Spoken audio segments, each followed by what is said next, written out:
The girl quietly poured out the brown sugar water that was meant for her to drink. Then she poured the beauty-preserving tea, which her stepmother drank every night without fail, into the cup. Unexpectedly, the next day, her stepmother, who was 8 months pregnant, suddenly felt a stomachache. Moreover, she started bleeding continuously from her lower body. The girl quickly reminded her family members. She said that since the stepmother had lost a lot of blood, amoxicillin could be used to prevent infection. Upon hearing this, the grandmother immediately took out aspirin and gave it to the stepmother to take.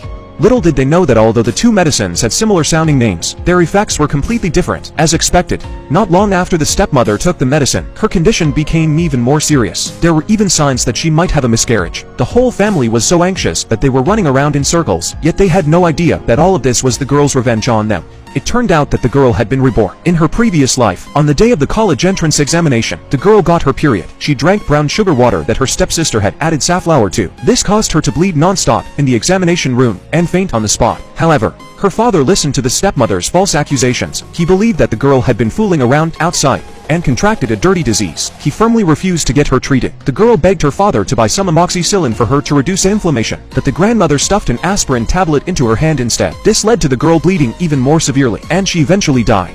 But unexpectedly, in the next second, the girl was reborn and returned to the day before the college entrance examination. At that time, her father was scolding her and telling her to wash the stepmother's feet. Thinking about how she had endured everything in her previous life only to end up with a tragic fate, the girl decided that she would no longer submit in this life. So she retorted to her father, saying that she would take the college entrance examination the next day, it still needed to study. However, under the stepmother's bewitchment, the father thought the girl was a bad student. He mocked her, saying that she could only get into an ordinary technical school. The girl took the opportunity to make a bet with her father. She said that if she got admitted to a famous university, her father would transfer the ownership of the house left by her late mother to her name. Unexpectedly, the father, in a moment of impulse, agreed to the bet. But the stepmother and stepsister knew that the girl was good at studying. In order to prevent her from getting the house, the two of them discussed that night to add blood-activating safflower to the girl's brown sugar water. This way, the girl would bleed non-stop. Little did they know that the girl had already noticed their plot in advance. She had quietly poured out the brown sugar water and added the beauty-preserving tea that the stepmother usually drank into the cup. The ignorant stepsister could not tell the difference between the two drinks, which had similar colors. She actually added safflower to the beauty-preserving tea. This caused the stepmother to start bleeding from her lower body after drinking it. Under the girl's deliberate guidance, the grandmother also gave the stepmother an aspirin tablet to take.